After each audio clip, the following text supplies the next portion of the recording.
Good afternoon. This is the House Appropriations Committee. It is Monday, February 3rd, 2025, and it's just after 3:30 p.m. and we are back as a committee to finalize and take our real vote on the Budget Adjustment Act. So everybody's had a chance to read everything, get their questions answered. So we're good with that. So what will happen after this is our clerk, Trevor, will take the roll after we have a motion to go forward, assuming we have a motion to go forward. Then I send an email off to editing, who's already seen this, thank you, Grady, for getting things to them, so they're not suddenly seeing the bill for the first time at 4 o'clock tonight. And it will be, as I said last time we were live, it'll be on notice tomorrow. It'll go to Ways and Means and be voted out of Ways and Means tomorrow, and we're back on notice for Wednesday and on the floor Thursday and Friday. So you'll have a little bit of time to connect with your budget buddies, but also if you hear questions in the hallways, it'd be helpful if I knew, since I'm going to be the one reporting this. So if I can be sure I can address issues if you hear them around. That would be also helpful. And then you'll all be ready if I end up yielding to you because it's a question about housing or business or transportation or whatever. So anyway, I know that I can count on you guys for that. So if there's no further questions, is there a motion to support the, what are we supposed to say? Do you remember what it was? Draft 1.1.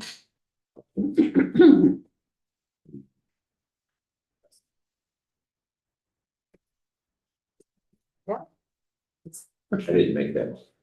Is there a motion? Madam Chair, I make a motion to accept draft request 25-0871 for the budget adjustment act for 2025. Is there a second? Okay. That's necessary to be reported, but I also You want should be to expected. go through that motion one more time, Tom? I would make a motion to approve draft request 25-0871. Draft 1.1 of the Budget Adjustment Act. Well, FY 25 Yep. budget I can adjustment help you act. for introduction as a committee bill. That's why I read out the draft request. Yeah. So the motion is to approve the draft 1.1 of the committee bill essentially. Right? budget, FY 25 Okay. budget adjustment act. Got it? Okay. Is there any further discussion? Seeing none? Oh, Wayne, go ahead. You know, my problem with this bill, of course, as you know, is the GA housing. And the issue I had, and I said procedure was a problem with it last time. I mean, we have testimony on virtually everything else that we did, including, for example, the drugs for abortions and that sort of stuff. And I can buy that and go along with that one. But when it comes to that particular section, we didn't take any testimony. And, I have huge issues in terms of what I don't know about this. For example, we know there are children in there. We know that we have had deaths down there. We know that emergency services are going down there. We have at least got rumors that there's problems in the community that are taking law enforcement, and that's those sorts of issues. We don't know what the costs are of those sorts of things. And I don't know how the money is flowing into this, you know, how it's flowing from the Agency of Human Services or whatever into this. Do we have a contract? Are there stipulations in that contract that have any restrictions that would, try to keep drug dealers and those sorts of people out of there? Are we creating an attractive nuisance where children and drug dealers are intermingled? And so that makes me extremely uncomfortable. Yeah. And if we'd had the testimony on it, maybe a lot of this would have been cleared up. And I'd be more comfortable. So. Yeah. Well, I really appreciate you raising that. So one of the things about being on appropriations is we don't get the in-depth testimony about policy issues that you get when you're on the policy committee. So the Human Services Committee would be the ones to take a lot of that, and that's why we had Teresa come in and talk about it. So presumably they had a lot of those questions being asked and addressed. I don't know whether all of them or not, but that is one of the things that's a little different when we're here is we don't get quite all the in-depth in the policies I understand. about those things, so. It sort of felt as if, where we quickly attach something to a must-pass bill.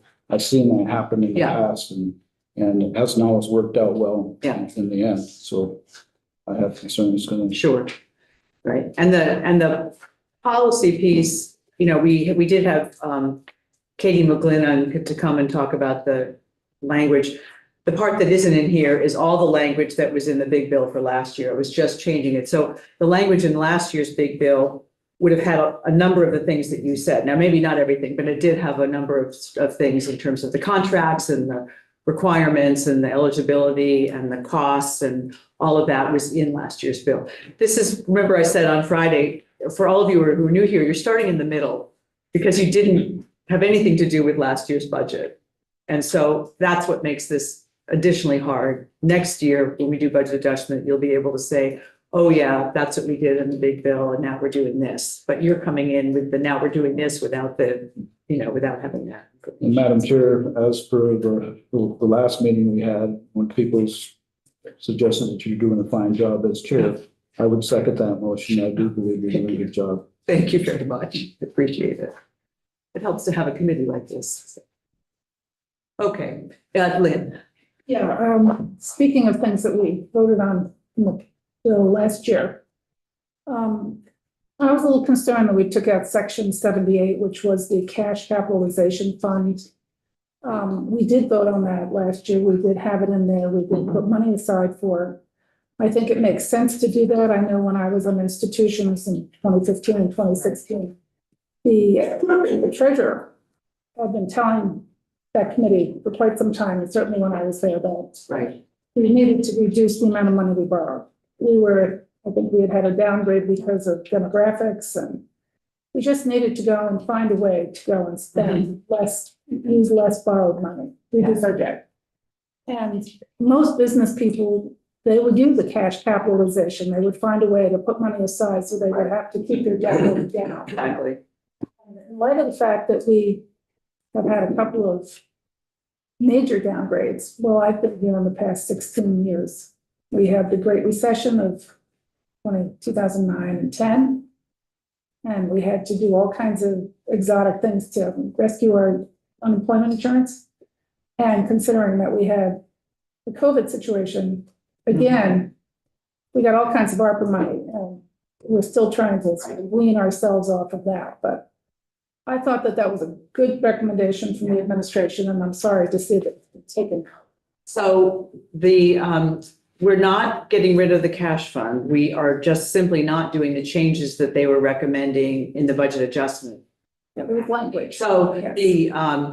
the chair of corrections and institutions asked that they want to work on it. So they didn't feel like they had time to actually respond and do something. So I wouldn't characterize it as the cash fund is going away. It's just that those changes may show up in the FY26 budget, but they wanted to have time to actually go through that and spend some time on it. So that's why that's. It was language, it wasn't money, but Right, yes. I know, but you know how language can mean a lot. It doesn't always have to be money, right? It's still disappointing. Yeah. That's noted. Thank you. Okay. Not seeing any other comments. Why don't we call the roll, clerk? Please. Y'all ready? Second. Representative Bloomley, Yes. Representative Dickinson, No, Representative Harrison, Representative Konsenska. No, Is that a no? that's a no. Sorry. Representative LaFosse, Representative Rovicki, Yes. Representative Nigro, Yes. Representative Squirrel, yes. Representative Stevens. Yes. Representative Yakimoni Yes. and Representative Shy. Yes. Vote is 7-4.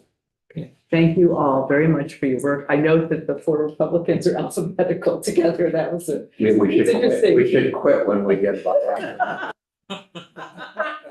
That's just sort of an unusual observation. But, you know, I haven't spent that way before. I don't realize that.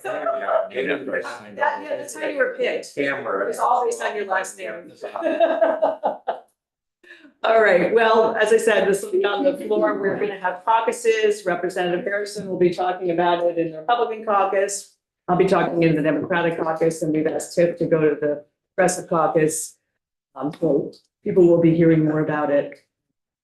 But for today, that is our work. I want to ask Emily when you think you might have the one-page summary. Pretty representative. Okay, I haven't seen it yet. Yeah, no, that's fine. I just, It's something we but can, can okay, we have that for caucuses? after the floor. After the floor, so maybe 10:30, 11 o'clock. We'll be in here tomorrow morning. Aaron, are we meeting at 9 tomorrow? Yes. I haven't discussed that yet. So, you know, out with the old, into the new, we're on to FY26 budget tomorrow. So thank you, Aaron. We have Adam and Hardy coming in to talk about the language for the FY26 budget. And Grady, will we have the budget without all those green things that I can't read by tomorrow morning? I can fix the highlight color. If you could just do that. I'll have a formatted version, but I don't care about that. I care about they're not green. Yeah, that would be great. Thank you very much. So, yeah, and we're still working on the agenda for the week. We're still getting people to come in, and so there'll be more. And if there are gaps in the in our testimony, that's a great time for you to sit down and meet with your agencies, departments and commissions or whatever. Okay, good job, everybody. Enjoy your evening, and we'll see you back here by 9 tomorrow morning. Thanks for guiding us all through this, Mhm. folks here. So good job.